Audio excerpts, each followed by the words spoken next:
Bismillahirrahmanirrahim. Assalamualaikum warahmatullahi wabarakatuh. Puji syukur kita panjatkan atas kehadirat Allah Subhanahu wa Ta'ala, karena atas limpahannya nyala sehingga kita masih sempat berada di tempat ini.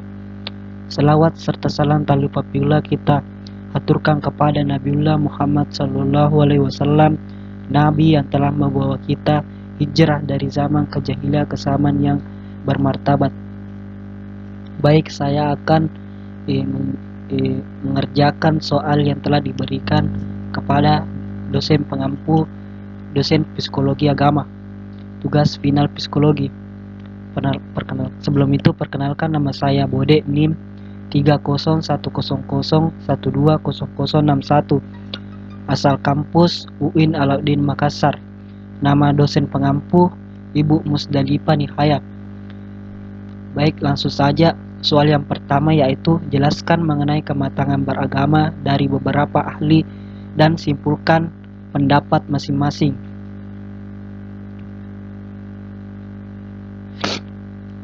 Jadi yang pertama itu dari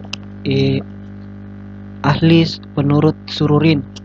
Menurut Sururin, kematangan beragama adalah kemampuan seseorang dalam berpegang teguh terhadap agama yang dimana terdapat keyakinan yang diperoleh dalam lingkungan dan juga dalam kehidupan sehari-hari. Seseorang yang matang dalam beragama didasari dengan tanggung jawab, bukti dengan gerakan atau langkah-langkah sesuai dengan syariat agama yang di dalamnya terdapat ilmu pengetahuan. Yang kedua itu menurut Jalaluddin, kematangan beragama menurut Jalaluddin ketika seseorang memahami nilai-nilai agama sejak dari para leluhur nenek moyang yang diajarkan tentang agama, kemudian dapat dilihat dari cara bersikap atau tingkah laku seseorang dalam beragama. Yang ketiga, menurut Indrawati. Indrawati berpendapat kematangan beragama ialah adanya keberagamaan fakta seperti nilai, tata cara hingga bentuk daripada keyakinan serta kepercayaan seseorang dalam memeluk agama baik secara teori maupun praktik. Selanjutnya soal kedua, konversi agama. Pengertian konversi agama menurut etimologi. Konversi agama dari kata conversion yang berarti tobat, pindah dan berubah agama. Dalam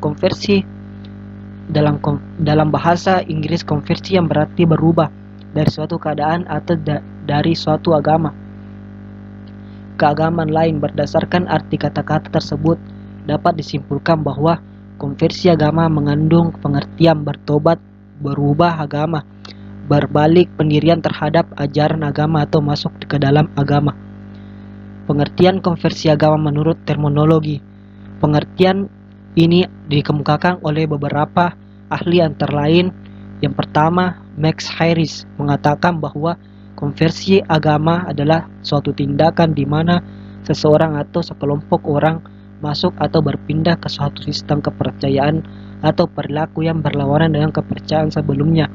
Yang kedua, William James mengatakan konversi agama banyak menganut masalah kejiwaan dan pengaruh lingkungan tempat berada.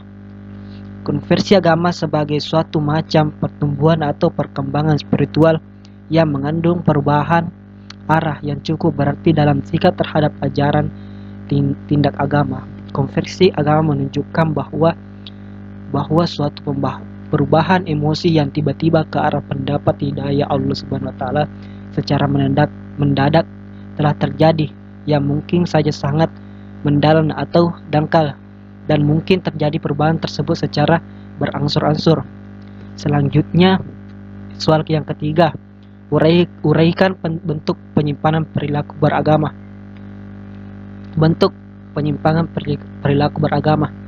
Contohnya itu ketika seseorang melanggar atau meninggalkan aturan-aturan atau syariat Islam seperti tidak melaksanakan sholat, tidak membayar zakat, dan tidak berpuasa pada bulan Ramadan, atau bahkan tidak menutup aurat.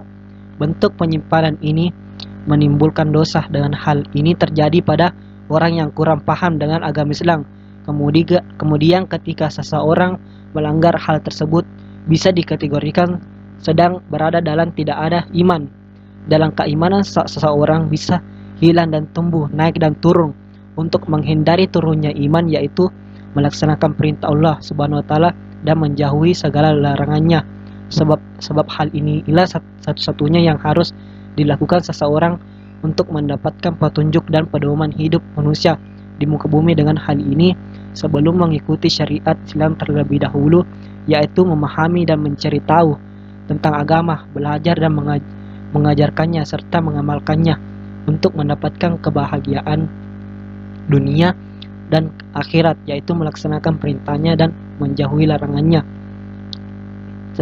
Selanjutnya, soal yang keempat, yang terakhir, angkat satu kasus terkait konversi agama, lalu mengumpamakan diri sebagai seorang masyarakat dan menggunakan contoh pendekatan apa, kemudian jelaskan.